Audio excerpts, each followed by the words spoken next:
Leaders of some of the most feared family names in organized crime went on trial today in New York City.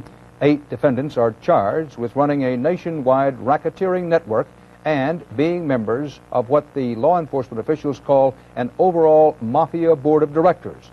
Also in New York, opening arguments are scheduled this week in the trial of John Gotti. CBS News reporter Anthony Mason looks tonight at the man accused of being top mobster of the nation's #1 mob. Even in New York City, the name John Gotti was virtually unknown until December 16th last year. That night, Paul Castellano, the reputed head of the Gambino crime family, was gunned down outside Sparks Steakhouse. FBI agents have since testified that they believe the man behind the killings and the man who has taken Castellano's place is John Gotti. Only 45 years old, Gotti has become quickly recognizable, if only for his custom-made suits and his frequent stops at the Stylorama hair salon. He's got very good taste. He likes his hair extremely perfect. He's such a gentleman that, you can't believe it. But a federal indictment charges that from a base of operations called the Bergen Hunt and Fish Club, Gotti headed a crew of mobsters who engaged in racketeering, extortion, robbery, and murder. I don't think there's a place in America where we can get a fair trial. Gotti's attorneys say the case has been prejudiced by stories which even in Gotti's own neighborhood have become local legend. In 1980, Gotti's 12-year-old son was killed when he ran out in front of a neighbor's car. Within weeks, the neighbor disappeared.